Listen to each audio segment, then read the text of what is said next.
অংশ ইসলামী রাষ্ট্র। ইসলামী রাষ্ট্র প্রতিষ্ঠা করার বিষয়টা এখন বাংলাদেশে অন্যতম একটি আলোচিত ইস্যু। কেউ কেউ মনে করতেছে তারা ভোটের মাধ্যমে, রাজনীতি করে, গণতন্ত্রের মাধ্যমে ইসলামী রাষ্ট্র প্রতিষ্ঠা করবে। অথচ আমরা কোরআন এবং হাদিস পড়ে বুঝতেছি যে আপনি ততক্ষণ পর্যন্ত মুমিন হতে পারবেন না যতক্ষণ না আপনি তাগুতের কাফের না হবেন। আপনি ততক্ষণ মুমিন হতে পারবেন না যতক্ষণ না আপনি নিজেকে কাফের বলে ঘোষণা করবেন যে আমি তাগুতের কাফের। কে ঘোষণা করেছিল? ইব্রাহিম আলাইহিস সালাম ঘোষণা করেছিল, কাফারনা বিকুম, তোমাদের কাফের, তোমাদের মূর্তির কাফের। ইব্রাহিম আলাইহিস সালাম ঘোষণা করেছিলেন তোমাদের কাফের, তোমাদের মূর্তির কাফের, এবং তিনি তার জাতির শিরক থেকে নিজেকে মুক্ত ঘোষণা করেছিলেন। এই জন্য আল্লাহ কোরআনে বলেছেন, আমাই ইয়াকফুর বিত্তাগুত, আগে তাগুতকে অস্বীকার করতে হবে, কাফের হতে হবে, ওয়ুমিন বিল্লাহ, তারপর আল্লাহর উপর ঈমান আনবেন। আপনি যদি বলেন যে আমি রাষ্ট্রে ইসলাম প্রতিষ্ঠা করতে চাই, তো রাষ্ট্রে ইসলাম প্রতিষ্ঠার সবচেয়ে বড় শত্রু যেগুলো, এগুলোর কাফের হতে হবে। তো রাষ্ট্রে ইসলাম প্রতিষ্ঠার সবচেয়ে বড় শত্রু হচ্ছে গণতন্ত্র, রাষ্ট্রে ইসলাম প্রতিষ্ঠার সবচেয়ে বড় শত্রু হচ্ছে সমাজতন্ত্র, রাষ্ট্রে ইসলাম প্রতিষ্ঠার সবচেয়ে বড় শত্রু হচ্ছে সেকুলারিজম, ধর্মনিরপেক্ষ মতবাদ। মানুষ বলে গত 16 বছর অমুক এটা করেছে, গত 16 বছর অমুক এটা করেছে। এইটা কেন কেউ বলে না গত 16 বছর কি দেশ ইসলামী আইন অনুযায়ী চলতো? কথা বলেন, ইসলামী আইন অনুযায়ী চলতো? গত 16 বছর দেশ চলতো গণতান্ত্রিক নিয়ম অনুযায়ী, তাই নয় কি? গত 16 বছর দেশ চলতো ধর্মনিরপেক্ষ মতবাদ অনুযায়ী। তাহলে গত 16 বছরে আয়নাঘর কোনো ব্যক্তি তৈরি করেনি, গণতন্ত্র নিজে তৈরি করেছে। গত 16 বছর হাজারো লক্ষ মানুষকে গুম কোনো ব্যক্তি করেনি, ধর্মনিরপেক্ষ মতবাদ নিজে খুন এবং গুম করেছে। কিন্তু এইটা মুসলমানদের বুঝতে দেওয়া হয় না। মুসলমানদের সামনে একটা মূলা ঝুলিয়ে দেওয়া হয়, যখনই সিস্টেম কাজ করে না তখন ওই সিস্টেমের যে প্রধান থাকে ওর উপর রাগ উঠিয়ে দেওয়া হয়। তারপরে প্রধান যখন সরে যায় রাগ শেষ, সিস্টেম তো ওইটাই আছে। আপনাকে বুঝতে হবে যে গুণ, খুম, আয়নাঘর সিস্টেম তৈরি করেছে, গণতান্ত্রিক সিস্টেম তৈরি করেছে, সেকুলার সিস্টেম তৈরি করেছে। এই সিস্টেম যদি থাকে জুলুম থাকবে, এই সিস্টেম যদি থাকে অন্যায় অবিচার থাকবেই থাকবে। ব্যক্তির সাথে অন্যায় অবিচার সম্পৃক্ত নয়, সিস্টেমের সাথে অন্যায় অবিচার সম্পৃক্ত। আমরা শুধু নামে স্বাধীন হয়েছি, কিন্তু নিয়ম কানুন, শিক্ষা ব্যবস্থা, আইন, আদালত সবকিছু ব্রিটিশদের রেখে যাওয়া। ওই সিস্টেমই চলতেছে। ব্রিটিশ আর্মিতে যে আইন ছিল ওই আইন পাকিস্তান আর্মিতে, পাকিস্তান আর্মিতে ওই আইন ইন্ডিয়ান আর্মিতে, ইন্ডিয়ান আর্মির আইন পাকিস্তান আর্মিতে, পাকিস্তান আর্মির আইন বাংলাদেশ আর্মিতে, সব জায়গায় ব্রিটিশ আইন চলতেছে। সম্মানিত উপস্থিতি, তাহলে আপনি যতক্ষণ ওই সিস্টেমের কাফের না হবেন ততক্ষণ আপনি ইসলামকে রাষ্ট্র ক্ষমতায় প্রতিষ্ঠা করবেন। এটা অলীক স্বপ্ন, এটা অলীক কল্পনা যে সেকুলারিজমের মধ্যে দিয়ে ইসলাম রাষ্ট্র ক্ষমতায় প্রতিষ্ঠিত হবে। বিকৃত ইসলাম প্রতিষ্ঠিত হতে পারে, কম্প্রোমাইজড ইসলাম প্রতিষ্ঠিত হতে পারে, অবিকৃত শক্তিশালী ইসলাম কখনো এই সমস্ত তন্ত্রমন্ত্র দিয়ে প্রতিষ্ঠিত হবে না, যে তন্ত্রমন্ত্রকে তৈরি করা হয়েছে ইসলাম যেন রাষ্ট্র ক্ষমতায় যেতে না পারে তার জন্য। 2 নাম্বার, রাষ্ট্র ক্ষমতায় ইসলাম প্রতিষ্ঠা করার কি আমরা মুসলমানেরা যোগ্য? এইটার উত্তর আপনাকে দিতে হবে। ইসলামের রাষ্ট্র ক্ষমতার ব্র্যান্ডিং হচ্ছে ন্যায় বিচার এবং সত্যবাদিতা। এটা হচ্ছে রাষ্ট্র ক্ষমতায় ইসলামের ব্র্যান্ডিং। মোহাম্মদ বিন কাসেম যখন সিন্ধুতে অভিযান করে, তারেক বিন জিয়াদ যখন স্পেনে অভিযান করে, ইতিহাস ঘেটে দেখেন যে সিন্ধুতে অভিযান করেছে ইসলাম প্রচারের জন্য না অন্যায় দূর করার জন্য? স্পেনে অভিযান করেছে, সিন্ধুতে অভিযান করেছে ইসলাম প্রচারের জন্য না অন্যায় দূর করার জন্য? ইতিহাস ঘেটে দেখবেন যে প্রত্যেকটা আক্রমণাত্মক যুদ্ধ হয়েছে ওই অঞ্চলের অত্যাচারিত মাজলুম মানুষকে মুক্তি দিয়ে তাদের মধ্যে ন্যায় প্রতিষ্ঠা করার জন্য। এমনকি বাংলাদেশে ইখতিয়ার উদ্দিন মোহাম্মদ বিন বখতিয়ার খিলজি থেকে শুরু করে, শাহজালাল থেকে শুরু করে যারাই বাংলাদেশে অভিযান পরিচালনা করেছে তাদের প্রত্যেকের উদ্দেশ্য ছিল বাংলাদেশের মানুষকে জুলুম থেকে মুক্তি দেওয়া। এই একই কথা রাসূলুল্লাহ সাল্লাল্লাহু আলাইহি ওয়াসাল্লাম ঈসা আলাইহিস সালাতু ওয়াস সালামের ক্ষেত্রে বলে গেছেন যে ঈসা আলাইহিস সালাম যখন রাষ্ট্রনেতা হবেন তখন হাকামান মুকসিতা, সারা পৃথিবীতে ন্যায় বিচার প্রতিষ্ঠা করবেন। এটা হচ্ছে ইসলামের ব্র্যান্ডিং, যে ইসলাম রাষ্ট্র ক্ষমতায় গেলে ন্যায় বিচার প্রতিষ্ঠা হবে।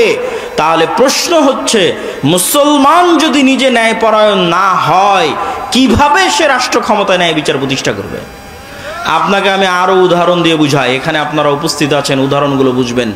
বাবা মারা গেছে, বোন বাবার সম্পত্তিতে যা সম্পদ পাবে আপনি ন্যায়ের সাথে সেটি বুঝিয়ে দিয়েছেন কিনা? প্রশ্ন। আপনি আপনার আশেপাশের পাড়া প্রতিবেশী সবার দিকে তাকিয়ে দেখেন যে সে ন্যায়ের সাথে বুঝিয়ে দিয়েছে কিনা। একদল পাবেন দেয়নি, একদল পাবেন যদি দিয়ে থাকে তো দামি জমিটা নিজের কাছে রেখেছে, বিলের জমিটা বোনকে দিয়েছে। তাহলে এই যে ব্যক্তি যে সামান্য তার পরিবারে তার বোনের উপর ন্যায় প্রতিষ্ঠা করতে পারলো না, ওই ব্যক্তিকে যদি রাষ্ট্র ক্ষমতা দেওয়া হয় তাহলে গত 16 বছর যা দুর্নীতি হয়েছে তার চেয়ে বেশি দুর্নীতি করবে। গত 16 বছর যা জুলম হয়েছে তার চেয়ে বেশি জুলম করবে।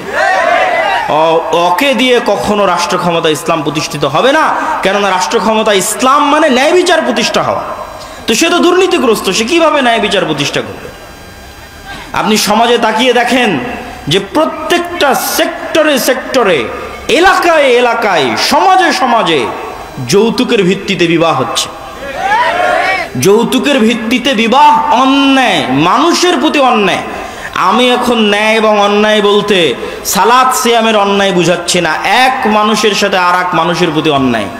তো যে যৌতুকের ভিত্তিতে যেই পরিবার বিবাহ করছে, যৌতুকের ভিত্তিতে যেই বিবাহে পুরো এলাকা, পুরো গ্রাম, কাজী, আলেম, হুজুর, হাজি সব অংশগ্রহণ করতেছে, এই আলেম, এই কাজী, এই হুজুর আর এই বিবাহকারী পাত্র আর এই বিবাহকারী ছেলেপক্ষ, এদেরকে রাষ্ট্র ক্ষমতায় দেওয়া হলে এরা গত 16 বছরের চেয়ে বড় দুর্নীতিবাজ হবে।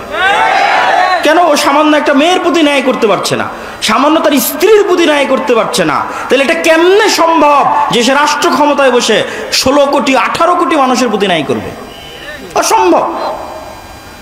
তো এই জন্য যদি মুসলমানেরা বলে যে আমাদের রাষ্ট্র ক্ষমতা দরকার, তাহলে মুসলমানদেরকে আগে উন্নত পার্সোনালিটি, উন্নত ব্যক্তিত্ব এবং ন্যায় পরায়ণ যে ব্যক্তিত্ব যা নবীদের ছিল, যা রাসূলদের ছিল, সেই ন্যায় পরায়ণ ব্যক্তিত্ব অর্জন করতে হবে, ন্যায় বিচার প্রতিষ্ঠা করার সক্ষমতা অর্জন করতে হবে। আপনি ইসলামী দলে যান, সংগঠনে যান, মসজিদে যান, মাদ্রাসায় যান, যত বিভেদ বিভক্তি আছে সেখানে যান, প্রত্যেকটা জায়গায় দেখবেন অন্যায় জড়িত। ইসলামী দলের আমির ওই কর্মীকে পদ দিয়েছে যে বেশি চামচামি করে, আর যে রাত দিন পরিশ্রম করেছে ওকে বের করে দিয়েছে। তাহলে সে তার দলে ন্যায় প্রতিষ্ঠা করতে পারেনি, ও রাষ্ট্রে কিভাবে ন্যায়? জালেম। জুলম কখনো ইসলামী রাষ্ট্রের মানদণ্ড হতে পারে না, ন্যায় ইসলামী রাষ্ট্রের মানদণ্ড। আর সত্যবাদিতা, আপনি মুসলমানদের কাছে যান, ইউরোপ এবং আমেরিকায় বসবাসরত মুসলমান, অধিকাংশ মুসলমান তাদের কাফের রাষ্ট্রের কাছে, খ্রিস্টান রাষ্ট্রের কাছে মিথ্যা বলে অতিরিক্ত টাকা নিচ্ছে। মুসলমান মিথ্যা বলছে, সে নামাজ পড়ে, বলছে আমি কালেমা পড়ি, আশহাদু আল্লা ইলাহা ইল্লাল্লাহ বলে, আশহাদু আন্না মুহাম্মাদুর রাসূলুল্লাহ বলে, কিন্তু সেই মুসলমান মিথ্যা বলছে আর এক কাফেরের কাছে একটু টাকা বেশি নেওয়ার জন্য পুরো জীবনটা মিথ্যার উপর পার করে দিচ্ছে। আপনাদের এই নরসিংদী, নারায়ণগঞ্জ, রূপগঞ্জ অঞ্চলেও যেহেতু কিছুদিন থেকে থাকা হচ্ছে, সেহেতু দেখতেছি নির্বাচনের সময় মানুষ 2 এমপি পদপ্রার্থীর থেকে টাকা নিয়ে বলেছে তাকে ভোট দিবে। তার মানে সে মিথ্যুক। তাহলে একজন মিথ্যুক মানুষ কিভাবে নেতা হবে? একজন মিথ্যুক মানুষ কিভাবে দেশ ও জাতির দায়িত্ব নিবে? এটা অসম্ভব। আজকের যুগের মুসলমানদের ব্যক্তিত্ব মক্কার কাফের মুশরিকদের ব্যক্তিত্বের চাইতে নিম্নমানের। কিভাবে? এখনই আলোচনা শুনলেন আবু তালেব কাফের, আবু তালেব মুশরিক, কিন্তু একটা প্রমাণ দেখান দেখি যে আবু তালেব কোনোদিন মিথ্যা বলেছে? আবু তালেব কোনোদিন তার মুখের ওয়াদা রক্ষা করেনি। মুখের কথা রক্ষা করতে গিয়ে 3 বছর, মুখের কথা রক্ষা করতে গিয়ে 3 বছর ভাতিজার সাথে না খেয়ে জীবন পার করেছে। তার নাম আবু তালেব। মানে রক্তে নেতৃত্বের গুণ আছে। রক্তে কিসের গুণ আছে? নেতৃত্বের গুণ আছে। মিথ্যা বলে নেতা হওয়া যায় না, কথা রক্ষা না করে নেতা হওয়া যায় না। আবু তালেব নেতা, he is a by born leader, জন্মগত নেতা। জন্মগত নেতা দেখে মুখের কথার দাম রক্ষা করার জন্য ভাতিজার সাথে 3 বছর না খেয়ে জীবন পার করে দিয়েছে। আবু সুফিয়ান নেতা, লিডার, নেতৃত্বের যোগ্যতা আছে, কাফের মুশরিক, কিন্তু ব্যক্তিত্ব আছে। তার চিরন্তন শত্রুর বিরুদ্ধে মিথ্যা বলেনি। হিরাক্লিয়াসের দরবারে দাঁড়িয়ে আপনার একটা রাজনৈতিক দলের নেতাকে জিজ্ঞেস করেন, তার বিপরীত রাজনৈতিক দল সম্পর্কে যা বলবে 16 আনাই মিথ্যা। এই পুরো গণতান্ত্রিক রাজনীতি দাঁড়িয়ে আছে মিথ্যার উপর, পুরো গণতান্ত্রিক সিস্টেম দাঁড়িয়ে আছে মিথ্যার উপর। মিথ্যা না বললে গণতন্ত্র চলে না, মিথ্যা না বললে গণতন্ত্রে নেতা হওয়া যায় না, মিথ্যা এবং দুর্নীতি না করলে গণতন্ত্রে নিজের গদি টিকিয়ে রাখা যায় না। গণতন্ত্র সিস্টেমটাই এমন যে সিস্টেম আপনাকে মিথ্যা বলতে বাধ্য করবে। তো মিথ্যা বলে আপনি কিসের নেতা হবেন? কিসের রাষ্ট্রে ইসলাম প্রতিষ্ঠা করবেন? অন্যায় করে মিথ্যা বলে রাষ্ট্রে ইসলাম প্রতিষ্ঠা করা সম্ভব নয়। মুসলমানরা যদি বলে যে আমরা রাষ্ট্রে ইসলাম প্রতিষ্ঠা করতে চাই, তাহলে আগে মুসলমানদেরকে দায়িত্ব নিতে হবে যে তারা ইনজাস্টিস, অন্যায়ের বিরুদ্ধে শক্ত থাকবে। যেমন আজকে নরসিংদীর যুবকেরা যদি বলে যে হ্যাঁ তারা রাষ্ট্রে ইসলাম প্রতিষ্ঠা করতে চায়, তাহলে তুমি আগে নিশ্চিত করো যে তোমার নরসিংদীর নোয়াগাঁওয়ে কোথাও যেন একটা মেয়েরও যৌতুকের ভিত্তিতে বিবাহ না হয়। জুলম হবে আর মুসলমান চাইয়ে দেখবে ওই মুসলমানকে আল্লাহ নেতা বানাবে, নাউজুবিল্লাহ মিন যালিক। জুলম হবে, মুসলমান চাইয়ে দেখবে আর সেই মুসলমানকে আল্লাহ নেতা বানাবে ইসলামের নামে। আস্তাগফিরুল্লাহ আলাজিম। তুমি যদি বলো রাষ্ট্রে ইসলাম প্রতিষ্ঠা করতে চাই, তো ওখানে মৃত্যুবরণ করেছে, ওই মৃত্যুর জানাজায় উপস্থিত হয়ে ওর মেয়েকে তার সম্পত্তি বুঝিয়ে দিতে বাধ্য করে তারপর উঠে আসো।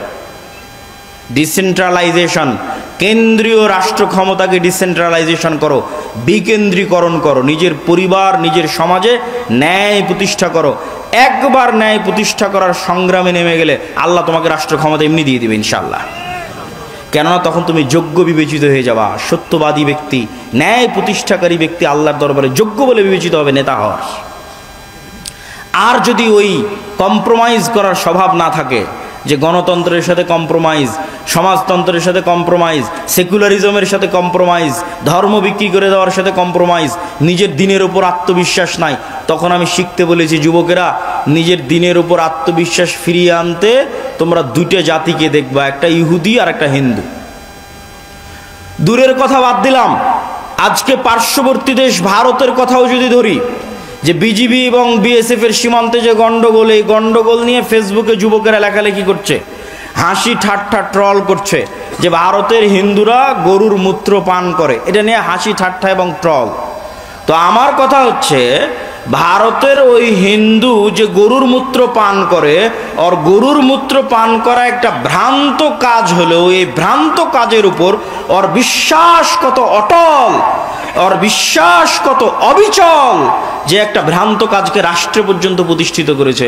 আর তুমি কত বড় মরদ, কত বড় সাহসী, যে তোমার নবীর সুন্নাত না তোমার জীবনে, না তোমার বাড়িতে, না তোমার পরিবারে, না তোমার রাষ্ট্রে। তো তুমি কিসের সাহসী, কিসের বীর পুরুষ? বীর পুরুষ সেই যে তার নিজের দিনের উপর অটল। ইহুদিদেরকে দেখে আসো যে তার দিনের কোনো একটা বিষয়ে ছাড় দেয় কিনা। সারা পৃথিবীতে সুদী অর্থনীতির গুরু তারা, অথচ নিজেরা কোনোদিন সুদ নেয় না, নিজেরা কোনোদিন সুদী লেনদেন করে না। কেন? তারা জানে সুদ মানুষকে গোলাম বানায়, সুদ মানুষকে কৃতদাস বানায়। আল্লাহর নবী নিজে সুদ মানুষকে যে গোলাম বানায়, কৃতদাস বানায়, তার দলিল দিয়ে গেছে। আপনি বলবেন কিভাবে, কোথায় দলিল? জি আমি দলিল দেখাচ্ছি। তার আগে বলে নেই, বাংলাদেশের মুসলমানদের সমাজগুলোতে যদি যাবেন, তাহলে এনজিও আর ক্ষুদ্র ঋণে পরিপূর্ণ। তাহলে এই যে এনজিওর মাধ্যমে কিস্তির ভিত্তিতে ক্ষুদ্র ঋণে যুক্ত হয়ে গেছে, ও গোলাম হয়ে গেছে। ও জীবনে কোনো দিন আর নেতা হতে পারবে না, কোনো দিন না। কিভাবে গোলাম হয়ে গেছে? রাসূলুল্লাহ সাল্লাল্লাহু আলাইহি ওয়াসাল্লাম যখনই দোয়া করতেন, আল্লাহর কাছে পরিত্রাণ চাইতেন কর্জ থেকে, আল্লাহুম্মা ইন্নী আউযু বিকা মিনাল মা'সামি ওয়াল মাগরাম, আল্লাহ কর্জ থেকে পরিত্রাণ চাই। আল্লাহর নবীকে জিজ্ঞেস করা হলো, কেন কর্জ থেকে পরিত্রাণ চান এত? আল্লাহর নবী বললেন, ইজাস্তাদানা রাজুল, মানুষ যখন কর্জ নেওয়া শুরু করে বাদা ইউকাযযিব, মিথ্যা বলা শুরু করে। আল্লাহর নবী বললেন যখনই কর্জ নেওয়া শুরু করে, মিথ্যা বলা শুরু করে, 1 টাকা 10 টাকা 15 টাকা 20 টাকা কর্জ নিয়েছে, পরের দিন টাকা চাইতে যাবে, মিথ্যা বলবে। মিথ্যা বলবে না? মিথ্যা বলবে। নিজে মিথ্যা বলবে, তার পরিবারকে মিথ্যা বলাবে, তার ছেলে মেয়েকে মিথ্যা বলাবে, তার স্ত্রীকে মিথ্যা বলাবে। পুরো একটা পরিবার মিথ্যার উপর গড়ে উঠতেছে। আর শুরুতেই প্রমাণ করে দিয়েছি যে মিথ্যা বলেও নেতা হয়। আবু তালেব মিথ্যা বলতো, আবু সুফিয়ান মিথ্যা বলতো, কাফের মুশরিক অবস্থায় মিথ্যা বলেনি। নেতা, তার নাম নেতা। যে মিথ্যা বলে সে কোশ্চিন কালো নেতা হতে পারে না, আল্লাহ কখনো তাকে নেতা বানাবে না। তাহলে কর্জ নেওয়া মানে মিথ্যা বলা শুরু। পুরো একটা পরিবার যখন মিথ্যার উপর চলে, তখন ওই পরিবার থেকে কোশ্চেন কালো না তারেক বিন জিয়াদের জন্ম হবে, না ওমর ইবনুল খাত্তাবের জন্ম হবে, না মোহাম্মদ বিন কাসেমের জন্ম হবে, নেতার জন্ম হবে না, গোলামের জন্ম হবে, কৃতদাসের জন্ম হবে। সম্মানিত উপস্থিতি, এই জন্য যুবকদেরকে শক্ত হতে হবে, নিজের দিনের উপর কট্টর, নিজের দিনের উপর সেলফ কনফিডেন্ট, আত্মবিশ্বাসী হতে হবে। এবং আত্মবিশ্বাসী হয়ে সমাজ থেকে, পরিবার থেকে যত অন্যায় অনাচার অবিচার আছে, এই অন্যায় অনাচার অবিচারের বিরুদ্ধে আন্দোলন গড়ে তুলতে হবে। এই আন্দোলন করেছিল তিতুমির, এই আন্দোলন করেছিল হাজী শরীয়তুল্লাহ, এই আন্দোলন করেছিল সৈয়দ আহমদ ব্রেলভি, এই আন্দোলন করেছিল শাহ ইসমাইল শহীদ। অন্যায়ের বিরুদ্ধে আন্দোলন করেন, অন্যায়ের বিরুদ্ধে আন্দোলন আপনাকে রাষ্ট্র ক্ষমতায় পৌঁছে দিবে। আল্লাহ সুবহানাহু ওয়া তাআলা কবুল করুক, আল্লাহুম্মা আমিন।